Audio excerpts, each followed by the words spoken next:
All right, and we're live. Hey, everybody, it's Anchorman here, back to another episode of the Multiverse podcast, the greatest podcast on Mondays. And we got my co-host here today, Fame. Hey, what's going on, guys? Fame Entertainment here from the Inner Circle, and welcome to another episode of the Multiverse podcast, the greatest podcast on a Monday. Make sure you guys get all your gaming news from tickgn.com. Make sure you guys join our gaming group on Facebook, Hard Not Gamers, for all things gaming related. And, of course, don't forget to go to my channel and smack the living crap out of that subscribe button. And also we got our guest here tonight, Nick, a.k.a. Undead, from TickGN, and one of the writers. Thank you for having me on the best podcast on Monday night. I'm glad to be here, and it's going to be a fun time. All right, we got a couple things we want to talk about today. It's going to be a pretty stacked discussion. So first off, we'll talk about Doom. Doom came out on Friday the 13th. To a little bit of controversy, mostly Bethesda did not put out any review copies for this game until it actually released. And so, in traditional fashion, it was up to the YouTubers to determine what the game was worth. Was it worth the $60 or no? So I picked it up day one. I've been playing the game. I know, Nick, you said you had some interest in the game. What stood out to you? Yes, sir. I ended up going over to a friend's house because he ended up having it, so I ended up playing some of the multiplayer on his console, and it seems like a lot of fun so far. The one thing I did enjoy is I ended up watching a bit of the campaign and how it plays and everything else. What really impressed me is with how many games have had issues with frame rate drops, that the amount of speed they were able to process with that game and how fast that game is, and there's like literally no drops. It's steady through the whole thing. It was rather amazing because in some of the like boss battles and things, there's a lot going on. So I was really impressed with how smooth the game runs, considering Bethesda's track record with droppy frames and everything else. It looks like it's going to be a lot of fun. I get my copy on Wednesday, and I'll be doing a full video review on it once I get my hands on it. Mm-hmm. All right, and Fame, were you ever interested in this title? I am interested in it. I just so happen to have not have picked it up yet. My heart has been stolen by another game at the moment, and I'm one of those people who I won't buy two brand new games back to back like that because I really want to complete one before I start the other. So as soon as my heart is done with this one particular game, which we'll get into later, I will be picking up Doom because what I've seen so far, I mean, it looks crazy, fast-paced. It looks absolutely amazing. So I really can't wait to dive into it. Just right now, my heart belongs to another. All right. Well, I've been playing this game for, I want to say, over 10 hours. I have not checked officially. So, I mean, I've been playing it, and oh my gosh, I love this game. It's so much fun. It's just, I don't know how to tell you guys. It's just, the multiplayer is so basic. It's bare bones, but in a good way. It's enjoyable. Like, no gun feels so overpowered. At least some of the startup weapons. There's like pickup weapons you can play with. But, like, nothing feels so overpowered that it's just unplayable, or it doesn't. It's different than like Call of Duty. Yeah, there's loadouts, but it's more like you choose your preferred gun, but all of them are equally good or really equally bad. But you can get a lot of work done, and you have these hilarious taunts, just some of the funniest stuff. And I enjoy the multiplayer. It's so much fun. The single player though, that is the standout. That is just, it's so much fun, and not just in terms of the gameplay, but in how they handle it. There's story. There's just the stronger gameplay elements, upgradable weapons. They add a few things to the campaign that other Doom games didn't have, but it does so in service of the game. It makes it better. And there's nothing bad to say about it, though. That's the funny thing about the campaign. If you like story, you can take it slow, pick up some more of the ambiance, pick up some of the codex stuff, and read about parts of the world. If you want to, but if you don't want to, you could just go blitz on through. You don't have to stop for any of the story. Like, I think the whole time, I think there was like a super small cutscene at the beginning, and then there's like maybe a 10-second cutscene about the halfway through where I'm at. I haven't seen anything else. It's just you keep playing, play at your own pace. And so what's more? In your opinion, Anchor, I didn't mean to cut you off. In your opinion, because one thing I've heard from people is that they enjoy the campaign a lot more than they do the multiplayer, and I would think games like this, multiplayer would be more the focus. Which one do you enjoy more? Did you enjoy the campaign more, or did you enjoy the multiplayer more? Is the multiplayer still the show for you? That's a tough one. I've been playing them side by side, and I like both, but for slightly different reasons. I like that with the multiplayer, it is bare bones. Like if you like a multiplayer where they lock stuff off and they tier it up, I mean, there's a little bit of it, but nothing significant here. And like once you get past like level 20, like you have everything at that point. Like and like I don't think there's a prestige system. I haven't encountered one yet. So I mean, it's just once you have all the weapons, you're good to go. And it's just customization stuff, and it's just fun. I can't. There's something I can really knock about it, but the campaign is just so much fun. I like them both equally. I've always leaned more towards multiplayer, but this is one of the times I enjoy both of them. Okay. Yeah, I can't pick a I can get favorite. jiggy with that. Like I said, I'm definitely going to pick it up as soon. I probably have it within the next 2 weeks, and I'm definitely looking forward to it. It just I can't bring myself to buy two $60 games back to back without at least finishing one. I gotta finish at least one before I hop into the other one because I just I've might done not that, go but back. buying two at a time is terrible. I can't stand that. What about you, Nick? Yeah, I'm the same way. I accidentally ended up picking. Actually, mine was a double deal because I ended up picking up Far Cry Primal for my wife, which I was having fun with. But unfortunately, Games with Gold came out with Sunset Overdrive, which I hadn't played yet either. So I've been kind of bouncing between the What? two. And I know. I'm appalled. I am appalled. So I've been kind of Yeah. bouncing between both those games now. And I'm not really making progress on either of them because I'm having way too much fun with both those games because they're both open world. So I'm spending a ton of time playing it, but not making a lot of progress. But You got two I mean, open world games at a time? That's the worst case scenario right there. it's like trying to play Fallout and Skyrim at the same time. You don't know what to do. Yeah, that's rough. Like you can kind of balance an open world with a single player linear game. You can kind of balance those, but not two open world games. Jeez. Actually, what I was really impressed with Doom, actually, is watching my friend run through a level or two, was back to seeing FPS games actually having a more complicated level design instead of a very linear design.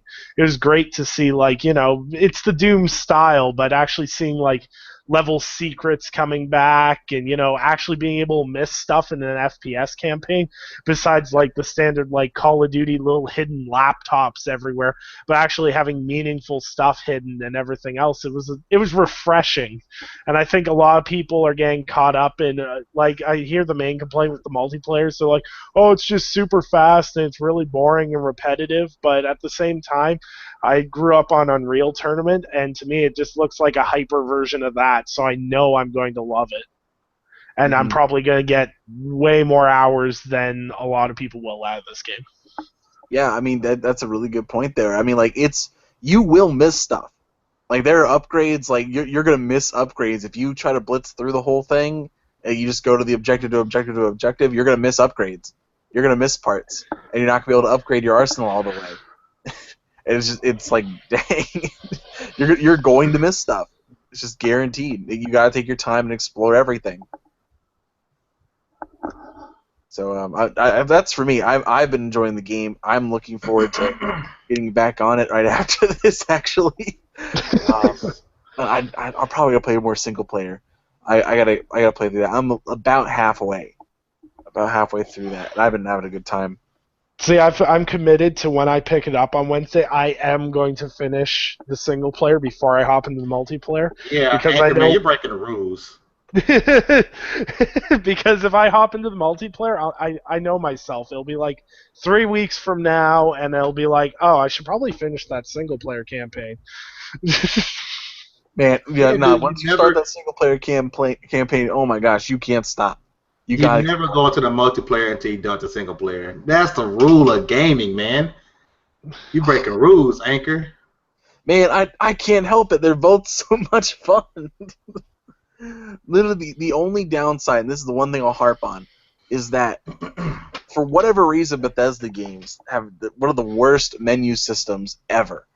Like for whatever it is, it's like if you played Black Ops 2, I can tell you this exactly. You know how when you start out like the multiplayer on Black Ops 2, it would stop the main menu and open up a separate file which had to load by itself and load up the multiplayer menus and all that kind of stuff. And it took Yeah. time. It wasn't like super long, but it took time to do that. Bethesda does the same thing there. And it's just like, when you like if you're set in campaign mode, you gotta click on multiplayer, and it's like, do you want to sign out of campaign mode? It's like, yes. And then it goes back on, and it starts loading up the multiplayer. It's like, all right, okay, let's do the multiplayer now. That's my only real complaint.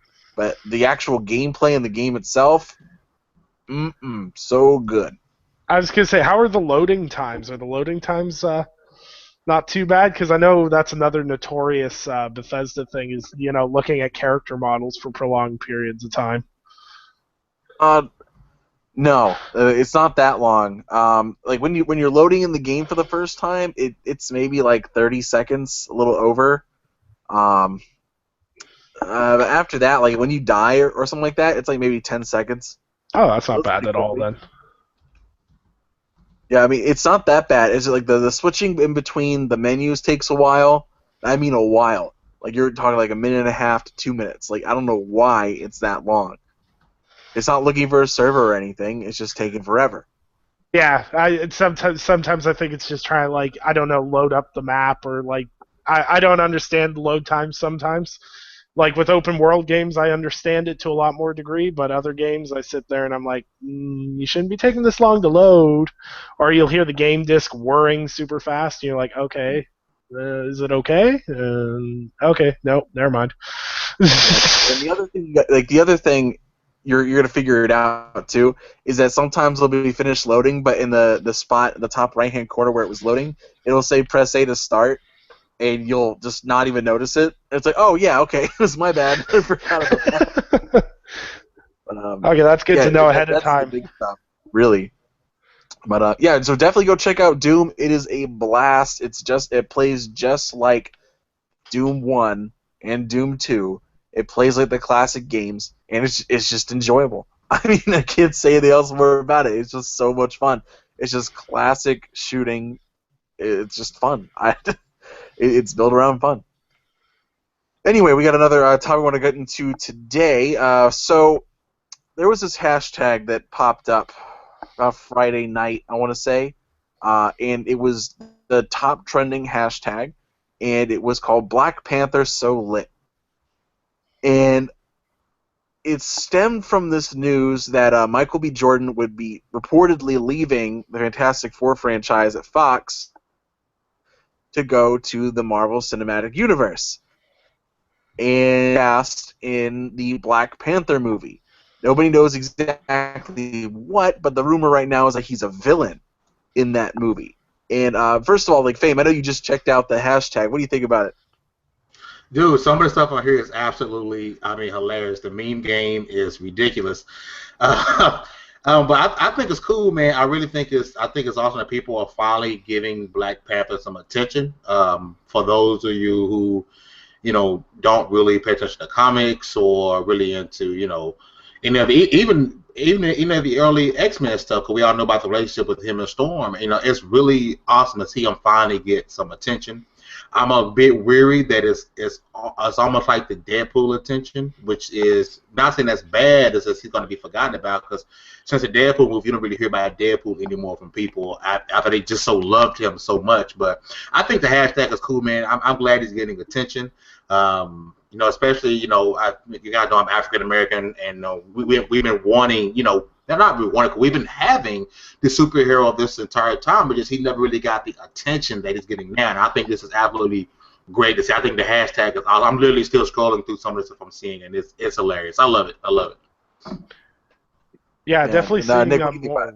definitely seeing a more mix of superhero movies coming out. I'm kind of really glad because back a couple of years ago, like you had the Avengers, you had Batman, there's Superman, and they had the mainstays, but they're really driving into like I'm not saying secondary characters, but other heroes that mainstream media may not know so much about. And I think a lot of people are going to get excited about these because sometimes a lot of these side characters, they're characters that may have just been in a glance of the main franchises they may have been a part of or anything like that, have really interesting backstory. I'm guilty of not knowing a whole lot about Black Panther. I've been doing a little bit of reading here and there and reading some online comics, and I think it's going to be fantastic. The movie, if they do it right, is going to be fantastic. And given the Marvel's track record with movies over the past couple of movies, I don't see them doing any wrong with this, and bringing a lot of credit to the character, and I think they can really develop it into something special if they take their time with it. But Black Panther's not supposed to be released for another 2 years, I believe. Yep, 2 years? 2 years. It's trending now, and it's 2 years away. That really says something to people's faith in the Marvel Universe, especially the representation on film. Yeah. And I mean, it's also just the thing about Black Panther. I wasn't expecting him to steal the show away. Like, he was definitely in everybody's top 3. Like, and at least in Civil War, and we won't go into spoilers or anything about that yet. It's just still going on in theaters. But, like, for most people, it was Ant-Man, Spider-Man, and Black Panther. All of them stole the show in some sort of order. But it's Black Panther. I want to go into this. This might be a little tirade here. Black Panther is Batman's Batman. Black Panther is, by far, the most OP person in the Marvel Cinematic Universe who doesn't straight up have magic abilities. This man has contingency plans for everything that could possibly happen. He's had contingency plans how to stop Galactus. This man is also the king of the dead. He controls zombies. This guy has superhuman strength, senses. He has a vibranium suit which stops projectiles. This man has everything going for him. You want to talk about Bruce Wayne being wealthy, being the billionaire type? Nah, it's nothing on Black Panther. Black Panther has a multi-trillion-dollar nation at his disposal. If you want to talk about tech doesn't mean anything against vibranium. Not to say that Black Panther doesn't have his own tech. He has tons of tech. He's actually one of the 8 smartest people in the Marvel Cinematic Universe. I mean, not cinematic, the Marvel Universe, period. He's one of the 8 smartest people. This guy has tech out of the wazoo. Not only that, but any tech that Batman ever had with metal, completely nullified with anti-metal vibranium. Does not matter to him. He just outclasses him in every metric. Strength, he's in superhuman status. Batman's still in normal peak human levels. It's just, I don't know. We got in this argument earlier this week, and I could not stand it because Black Panther was not getting the respect he deserved. He outclasses Batman in every single metric, and yeah, I won't get into that too much. But let's actually talk about the Michael B. Jordan casting. So there was the rumor that he might be a villain, and honestly, I was trying to think of other people in Wakanda he could play, and I was trying to think about anybody and everybody. So I think, do you guys have any idea about who he would play before we get into this? I don't really know who he would play. I just really have a hard time looking at his face and say, yeah, he could play a bad guy. Yeah. I don't know if it's because it's Michael B. Jordan. It's something with his face, you just like him. It's something about that. You look at someone's face, you know what, sir, I like you. And he looks too likable to play a villain. So it's kind of weird. I know, the villain had to be somebody black, as the cast, from what I'm hearing, is 90% African American, which is amazing. I love it. But it's weird. No matter who he plays, to me, it'd be weird to see him as a villain because I don't see him and think he can play a bad guy. Not saying he doesn't have the range, he doesn't have the face for a bad guy. Yeah, I don't know. I find when I look at Michael B. Jordan, he's a fantastic actor. I definitely don't doubt his acting capabilities, but he's just one of those guys that you look at and he's like someone you could sit on a couch with and have a conversation with. He's not exactly like the plotting villain type look. I don't know how to describe it. He just doesn't seem to have that naturally. Though that being said, there we've always been surprised by some people coming out of their shell in these movies and shocking people with their performances. I don't know a lot of the villains that he could play in the Black Panther storyline. I don't know a lot about it, but I feel like it could go either way. He could be really good in the role, or this could be really bad for him. But it's yet to be proven, right? So until we hear more about who he's playing. All right, so I did a on who he could for more Wakandan-based villains, and I organized them on who the least likely out of the three to the most likely out of the three. I think he could at least pull off. So the only other villain that we know is most likely going to be in the Black Panther movie is Claw. In Age of Ultron, there was this guy, Andy Serkis's character, who had his arm cut off by Ultron. That's a guy named Claw. His name is Ulysses S. Claw, and becomes a villain named Claw.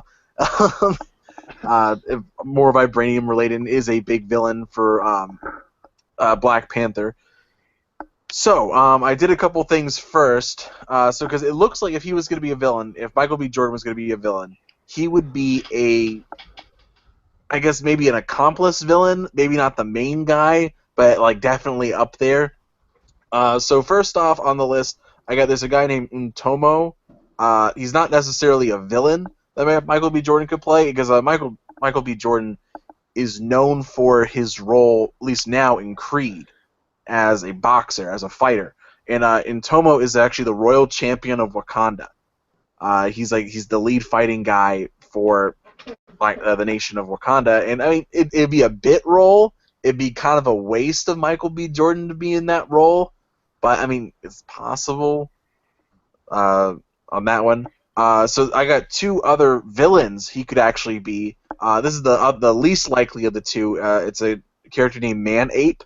I'm going to briefly read you a background story of him. His real name is M'Baku. He was born in Jabari Village, which is in Wakanda, and he was actually a really great warrior.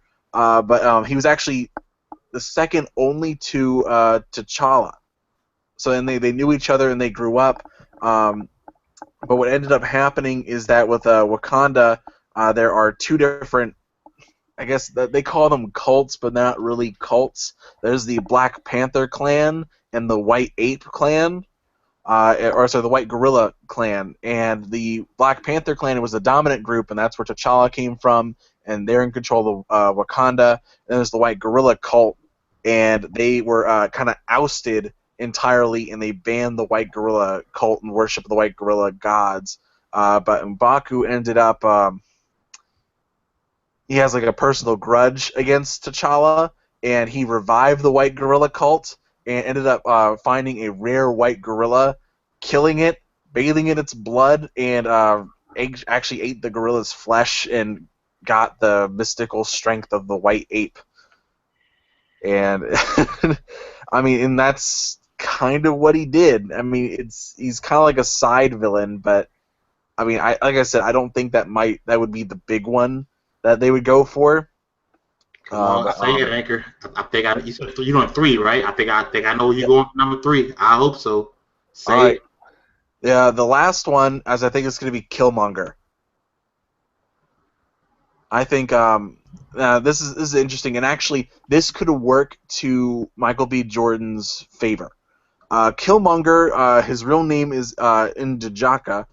What is like his father was actually forced into service to Claw, who would be the main, I would assume, would be the main villain in Black Panther.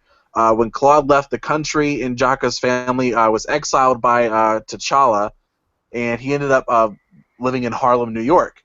And so N'Jaka grew up in New York, so it actually could work with his background with Michael B. Jordan. It could work with him being slightly Americanized, slightly twisted in that regard.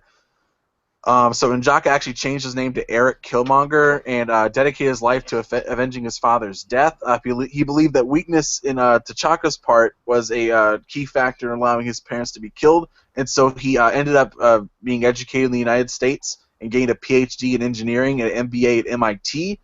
and he returns, and he actually synthesizes the leaf that gives Black Panther his powers, and so he basically is Black Panther, except for he has this grudge against him, and he is just as ruthless. He just doesn't have the vibranium. And So what's that?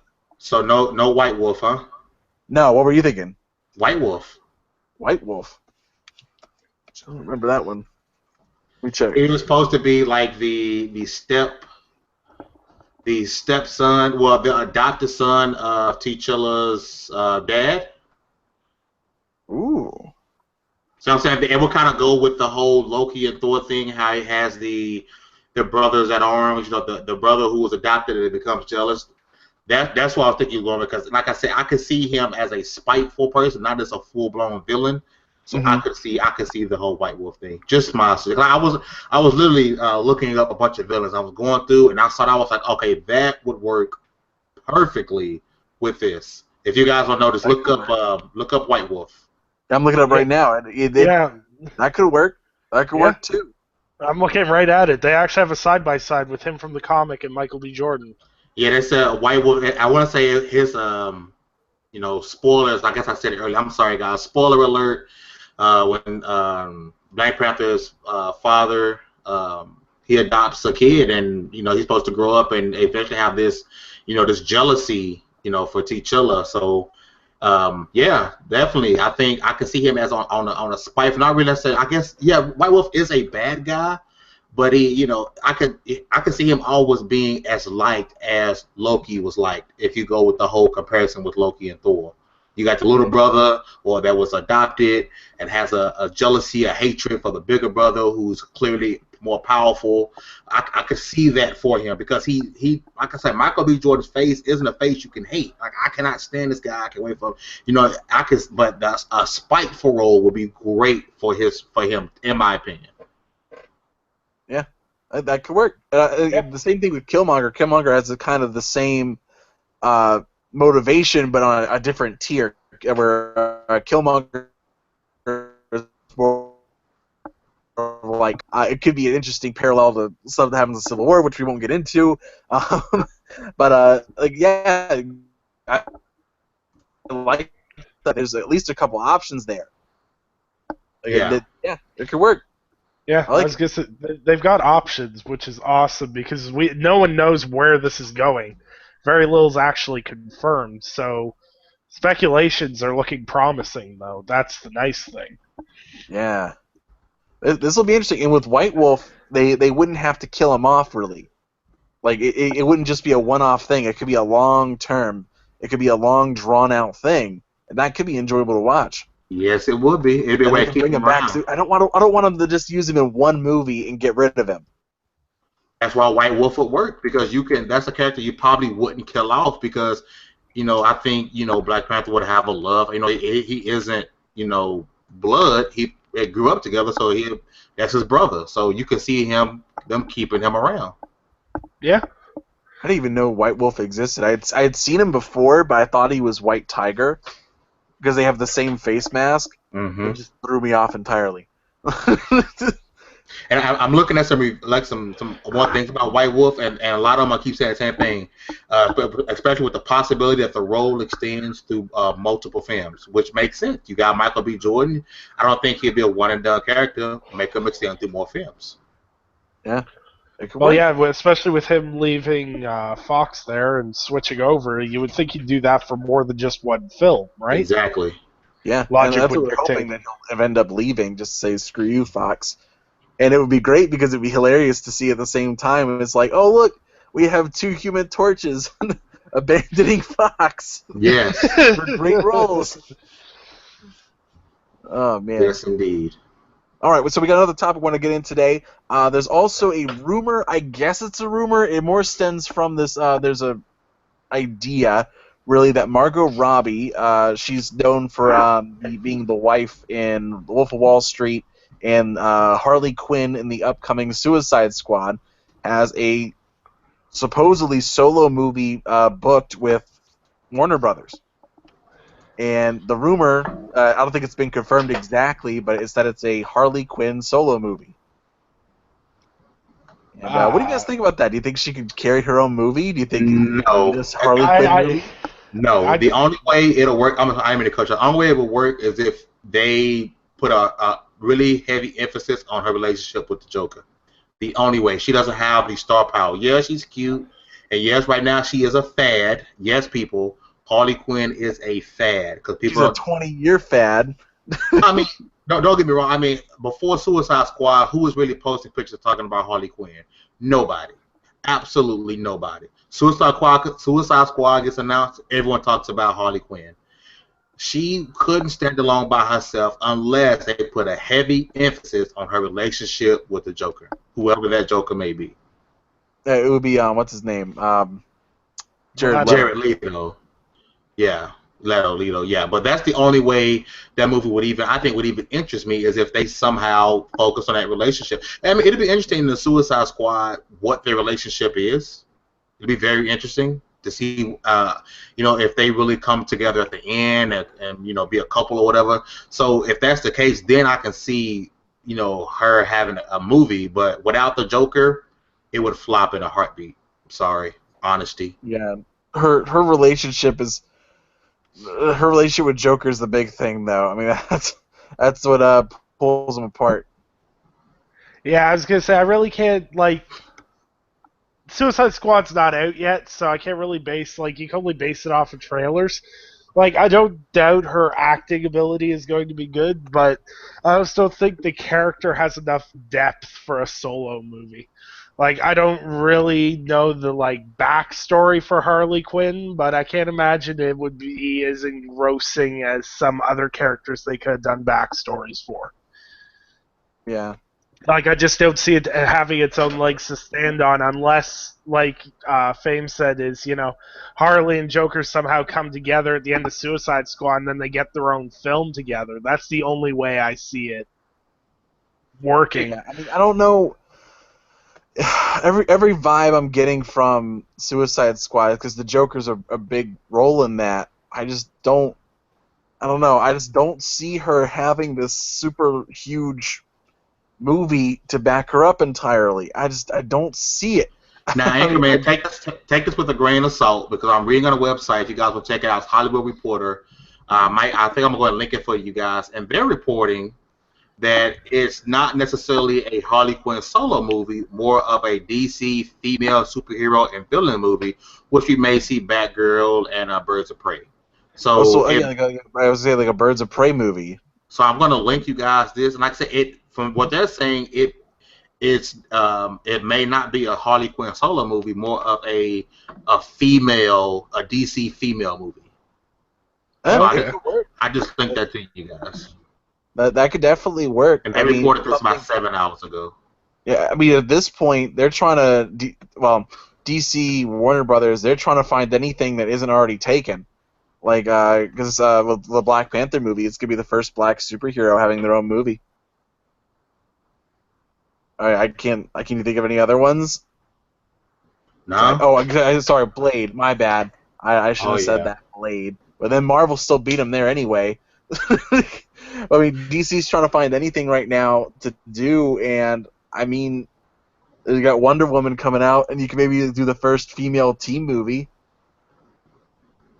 Hey, speaking of Suicide Squad, this is real quick. I don't want to jump off the topic, but how big of a role do you guys think Batman's going to have in Suicide Squad? I think minimal. Because he's in it. I just wonder how much we'll see him. I don't know. I mean, because Joker's in it, I mean, that's enough for him to show up. But I don't think it's going to be like this super huge role. And if it is, it's going to be kind of like, okay, Batman, what are you doing? I thought we were building up the Justice League. A little busy here.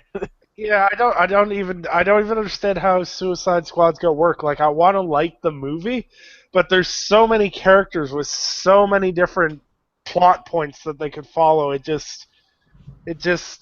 I don't know. It just seems like it's going to be a cluster mess. I just don't trust it right now. I'm going to go see it, obviously. Track record like Marvel does, you can trust that. Marvel's got the track record backing them right now. It's like, yeah, you could throw 30 characters, 60 characters. Go ahead, we trust you. At this point, go ahead. But I mean, it's like DC. I mean, they had trouble balancing 3. Yeah. Yeah. There's just too many characters going on in Suicide Squad. Like I don't want to talk bad about it because I try not to talk bad about things before they come out, before I actually get to either get hands on with it or see it.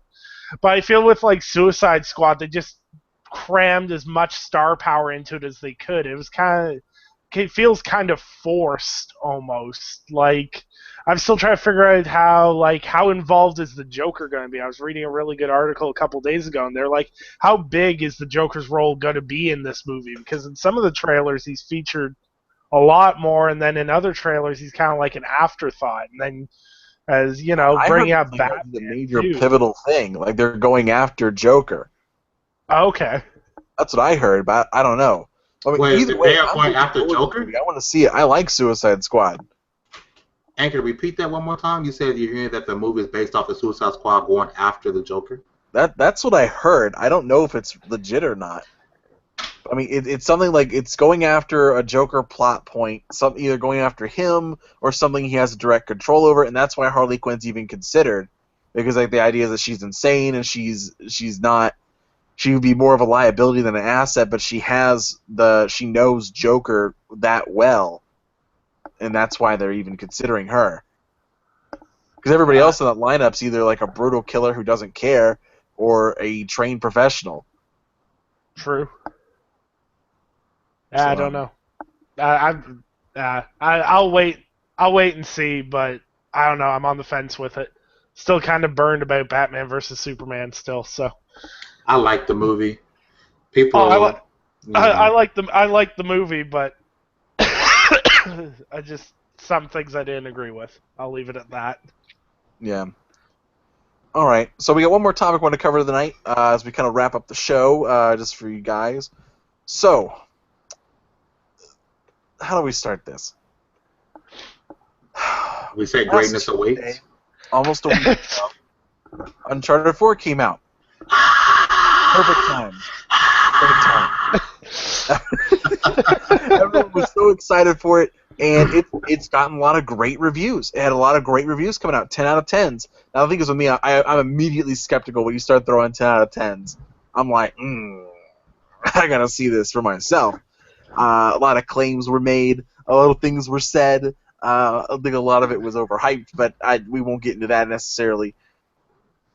But a couple reviews came out, or even reviews in progress, and they were not what people wanted, and people were flipping out. People were going crazy. Like IGN put up a review in progress because they were waiting for the multiplayer, and they gave Uncharted 4 at the time an 8.8, which was later bumped up to a 9. And oh my gosh, they were calling for that reviewer's head on a plate for an 8.8. It's a great score, but they were calling for that person's head on a plate. Like, how dare you not give it a 10 out of 10, going crazy on that person. Another website actually did give it an 8. I can't remember off the top of my head who did it, but it was somebody did give it an 8, and people were going crazy over that. So over the weekend, we had the Washington Post, which I don't know why these big news sites write reviews for video games. I don't know what suddenly made them credible, like the New York Times. Or not the New York Times, Time Magazine writes reviews on occasion. I don't know what makes them credible at all, but that's another topic for another video. But apparently, what ended up happening was the Washington Post wrote a review, and it was not a good review. It was a very bad review. And for whatever reason, Metacritic interpreted that as a 4 out of 10 and gave it a 4 out of 10 and dropped the Metacritic score by a whole point.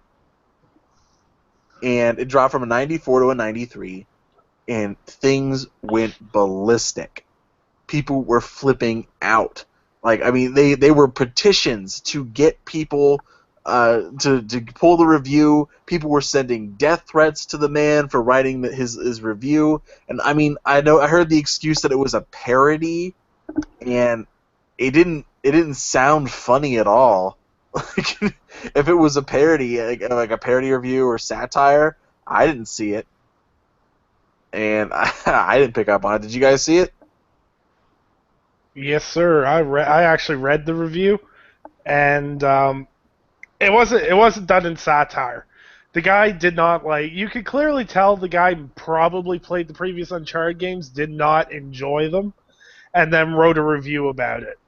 And you know what? In all fairness, what people have to realize, I think, what people are missing with this is when you have, say there's 88 reviews for Uncharted, they're all 9 out of 10s except for 1 or 2, and 1 or 2 of them's 4 out of 10. That represents your perfect amount of the population that just won't enjoy that style of game. Some people don't like Uncharted styles of games.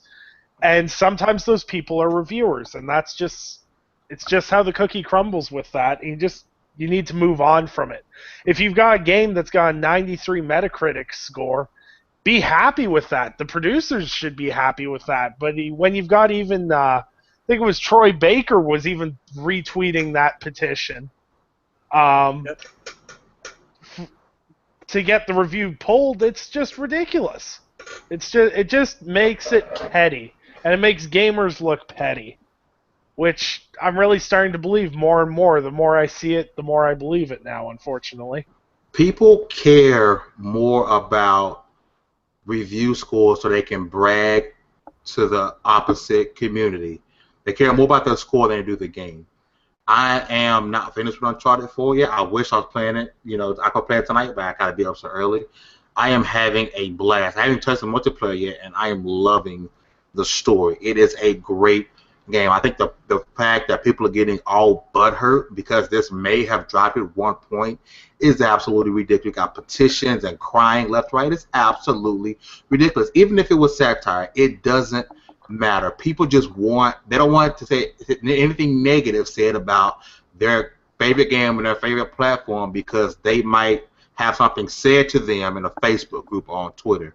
People care more about review scores and what they can say in a console war than they do about the actual game. The people who are actually running around and crying probably haven't even bought or beaten the game yet. It is embarrassing at sometimes to say that we are gamers because we're not gamers. We are Facebook warriors. We are Twitter warriors. We are crybabies. We are hypocrites. We are not gamers. This is an embarrassment to gaming, and I don't want people saying, oh, you're just saying it about the PlayStation guys, because it is on both sides, the Xbox side and the PlayStation side. This is an embarrassment to anyone who considers himself a gamer. At the end of the day, just sit down, shut up, and turn on your console. Preach. Keep on preaching. Oh my gosh, I can't agree more. I mean, it's just what was it? It was what game came out somewhat recently? I think the Xbox guys had something. What was it? Quantum Break. Quantum Break came out, and this happens all the time. There's always that random, and I call them hipster reviews, where the general public and the general viewing status gives a game like an 8 out of 10 or a 7 out of 10 or something like that, and then you have that one guy who's like, I gotta be different. Look at me, 4 out of 10, 2 out of 10. Give attention to me. And I just call them hipster reviews. And you just ignore them and you move on. I mean, that's all that happens. That's all you can do. And like, what was it? Then you saw like, the Xbox guys were complaining about a random 4 out of 10. I'm like, why do you care? It's just some random review. Who cares? Move on. And what was it? I think like the PlayStation guys were going crazy about that. It's like, see, all you guys are complaining about a 4 out of 10. And now now it's totally flipped, and everyone just completely forgot about what happened beforehand. And I'm just like, come on, guys! Like, it's just a random hipster review. Just move on. Like, it doesn't mean anything. And and people have said this over and over and over again. And I don't like I don't like saying it because it sounds cliche. But I mean, it's totally true. It's play the game, not the review. That's all I can really say about it. Yeah, I was gonna say my biggest thing is if you're one of those people, I always hear the thing of, I always see people posting in groups, I buy my games based off of Metacritic scores. Okay, that's fine. If that's how you want to buy your video games, I don't agree with it. I've played horribly reviewed games and had a blast with them. But if that's how you're doing it, so Uncharted was like a 94, and this review knocked it down to a 93. Who sits there and goes, I was going to buy Uncharted 4 until it lost that 1 point. Yeah, man, I'm not going to play that game now. That game was trash. That's on the verge. I can't do it, man. Like, if you're following that logic, if you don't play anything below a 94, you've only played like 6 or 7 games this generation. Not even 6, man. Like, what? That's maybe 5, maybe. I don't Jeez. know.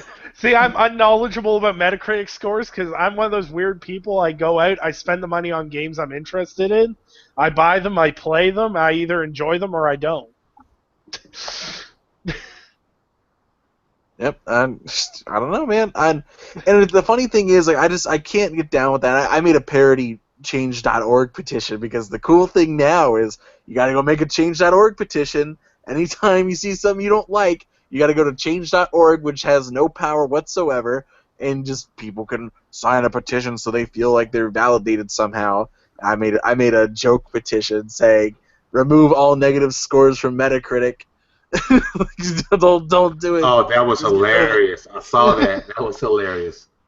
And it's people put so much precedent on Metacritic scores. I can't get down with that. I don't understand it. And the issue, let me clarify. It's not that it got a low score. That's not why I'm saying, oh yeah, we gotta pay attention to it or whatever. I'm just saying it's the emphasis you guys put on this. It's just a review score. It's just some random person who gave it a negative score. And you say, okay, cool, move on. And I don't know, and I get tired of having to say that over and over and over again because we always forget when the next game comes out. So, but like, yeah, IGN gave Doom a 7.1, so I'm gonna make a petition. Now, fire them. It's ridiculous, man.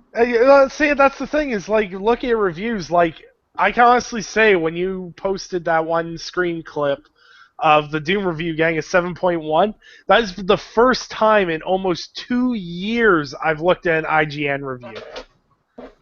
Yeah. I don't follow reviews. Like, there are people I do watch for reviews on YouTube because I like to hear their input on the game because they have similar tastes in games that I do.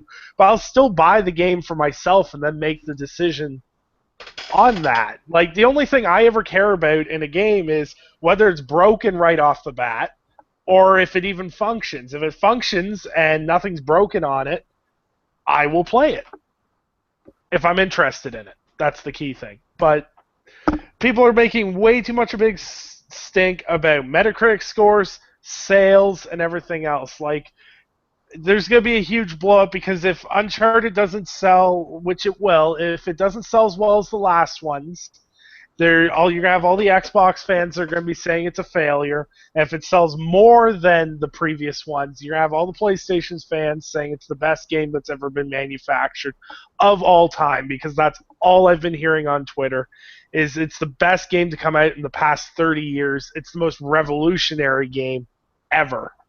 Yeah, and I had this argument on Twitter with some other people. I'm like, my issue is when you say of all time, when you say something is the greatest blank of all time, I don't believe you.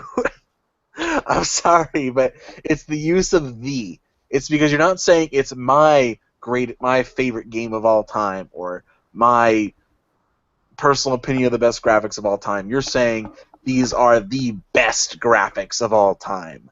This is the greatest game of all time. And like when you say that, like I'm like, come on, man. There's a lot of other great games out there. You can't say that like it's the greatest of all time. Like, man, you forgot Mass Effect and BioShock right there. Like, there's a lot of greatest games of all time. But you gotta. That's why I was gonna qualify the statement, like you say, like greatest game of the generation. I'm like, all right, yeah, all right, I can see that. But you say of all time, I can't believe you. Yeah, that's my biggest problem with it too. Is I don't mind. You may believe that, like, this is why I always try to convey to people that I never seem to get across to some people, is you may say a game's a game of the year. When I post, like when I use my own Twitter feed, I will post this is my personal game of the year, because what my favorite game of the year isn't going to be Fame's, isn't going to be yours. Like, my favorite game of last year was Fallout 4. That was my favorite game of last year. But you know what my favorite game of 2016 is? What's that? Fallout 4. You ran It's the right into greatest game that. of all time, damn That it. was so obvious. You ran right into that. I should have saw that coming. I really. It's okay. All right. Continue. But the thing is personal taste is everything, and people shouldn't get mad at reviewers because a lot of the time reviewers are paid to do reviews. You don't get to choose what game you review. You get given a code, you get given a game, and you're told write the review. So there are going to be negative reviews even on really good games. And at the end of the day, Fame, when you're playing Uncharted 4, if someone posts a negative review, are you going to turn off your PS4, take the disc out, and trade it in? Listen, if someone says anything else negative about Uncharted, I am going to break my PlayStation 4 because Uncharted is life. Dude, no, not even close, One man. more point on Metacritic. I don't know what I'm gonna do with my life anymore. Yeah, dude, with any game I play, I don't care if it has a 2 out of 10 on Metacritic. I could care less. If I'm having fun, I'm having fun. I spend it's my money. Cora. It's crazy. Yeah, Legend of Korra was awesome. Okay, anyone That was the says point where I got some major respect for you. Whenever those Legend of Korra reviews were coming out, and I was like, it's not looking very good. It was like 6 out of 10, 5 out of 10. You're like, I don't care, I'm gonna play it anyway. it was fun, played dude. that thing for hours, man. I couldn't believe it. That game is so much fun. Man, I bought Duke Nukem Forever at launch, collector's edition, and I enjoyed the hell out of that game. And I think that's one of the worst reviewed games in history besides Superman 64. So, it's all personal taste. Yep. All right, I think we got to wrap it up here. It's been actually a lot of fun. This has been a really great podcast. Yeah, buddy. Good mixture of topics. Yeah, all right. So just want to briefly go over a couple things. So yeah, we should be around for next week as well. Monday, same time, same place. You know, the usual. Then after that, I think it's real close to E3 time. No. We got one more week after that. We got 2 more weeks to go. Yeah, then we're stopping after that for E3. So stay tuned for that kind of stuff. Also remember we do have I have. Top Shelf, which is next, not this Friday, but the next Friday. That'll be available. We got Ticked Writer's Block is tomorrow on Kids Hoops channel. And speaking of that, if you don't mind me, we do have Storm Cloud Games on with us tomorrow, and we're talking their PS4 and PC title Brutal. So make sure you guys jump on Kids Hoops channel tomorrow and check out the interview, man. It's gonna be fun. Yeah, it looks like it's going to be a blast. Also, you guys can check out the links in the description below to find out about the great stuff. If you want to go check out a great gaming group endorsed by Tick. There's Hard Knock Gamers, a link in the description below for that. We also have the Tick Podcast and the Tick Game Network Twitter accounts, also linked there as well for you guys. And if you guys want to get your best information and gaming and entertainment news, it's at tickgn.com. So yeah, but this has been a great podcast. Thanks, guys, for showing up. I hope you guys stick around for all the great content coming out later. So also I want to say thanks, Nick, for showing up. It's been a blast having you on. Thank you for having me. It was a wonderful time. I was quite glad to be here, actually. It was a new experience. I really enjoyed being here, especially on a Monday. Weird night to do a podcast, but definitely enjoyable. Yep. That's why we picked it. All right, so just to get out of here, we got Fame Entertainment on tonight. Hey, thank you guys for once again catching another episode. Make sure you guys get all your gaming news from tickgn.com. Join our Facebook group on Facebook, Hard Knock Gamers. Make sure you guys check out my my YouTube channel. Go smack that subscribe button. And yeah, man, E3's coming, and it's going to be one heck of a time for the Tick Gaming Network. We got a few things coming down the path. So yeah, man, make sure you guys keep your eyes open. All right, and this is the Anchorman here, and it's been a blast having you guys on there, and thanks for joining the Multiverse podcast, the greatest podcast on Mondays. See you guys later.